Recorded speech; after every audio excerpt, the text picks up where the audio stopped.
Now, this is the box that your Justice League Tarot deck will come in. It's a pretty simple box. Like, there's nothing too spectacular about it, but it is a very nice box. So you're going to go ahead and lift it up like so, and inside you're going to find your Justice League Tarot bag. Now, this is a beautiful bag. It is a velvet bag, and I was really excited when I found this because I was not expecting to see this inside of the box. So good job, DC Comics. This is a very nice touch to this deck, and of course, being a velvet bag, it's very, very soft. It's a little thin, but it's still going to do the job. It's still going to hold your cards just fine. So there you go. And take note, tarot card publishers, this would be a great thing to add to some of your decks as well. I really like this. Okay, so moving on, you're going to find your tarot cards, but you know what you're not going to find?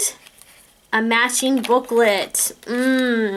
So that is the one thing that I was bummed about when it came with this card. There's no booklet that comes with it. So since there is no accompanying booklet, you might come to certain heroes or villains in the images, and you're not going to know who they are.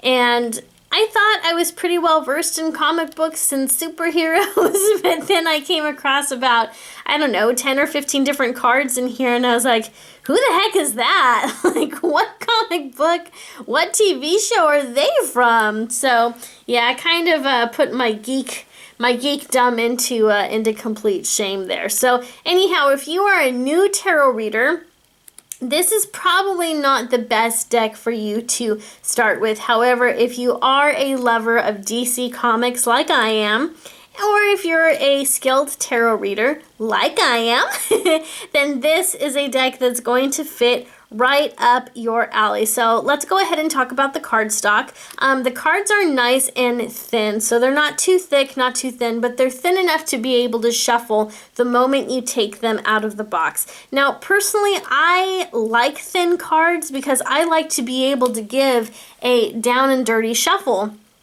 And when you have thicker tarot cards, you can't really do that. So for me, the thicker the cardstock, the more frustrating it is. So if you like to do Vega-style shuffling with your decks, you're going to like the cardstock that they chose for this. The gloss or the finishing on each card is a light gloss. So it's not exactly matte, but it's not super glossy where well, as you can see, it's not like the light is reflecting too much unless I, move the cards a certain way. So it's a very thin gloss. So the quality of these cards, I would say, is pretty good. And I also love that the imagery is consistent in all of them. So even though we have a lot of different images, a lot of different villains and superheroes, the style of the artwork is consistent.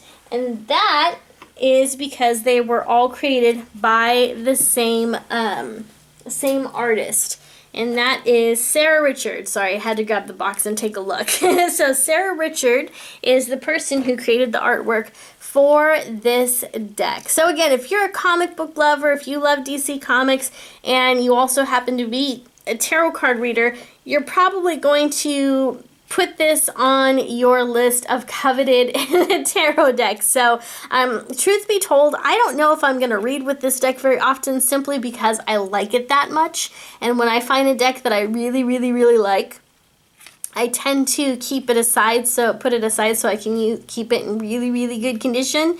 So if I do decide to start reading with this deck, I'm probably going to order a second one to keep as kind of my collectors, and then a second one to read with. Now, as a tarot deck, one of the things that I appreciate in these images is that the images associated with each card would be correct.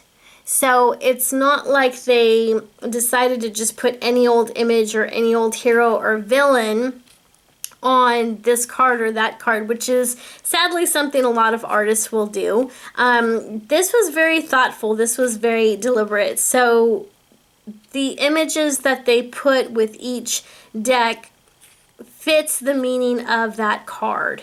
Or I should say the images they put on each card fits the meaning of that card. So they did a great job there. I also like that all of the cards have different images that they're surrounded by. So there's a lot of different things that your intuition can pull from each card. So for example, let's look at the Seven of Wands. Here we have this character right here, and he's surrounded by pitchforks, and of course we got the fire going on. So those are all very significant images that your intuition and imagination can hold on to and gain images out of. Love this Ten of Wands card. That's a great card. King of Cups is gorgeous.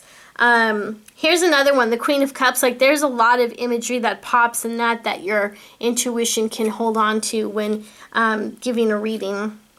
So as you can see, it's a really fun deck.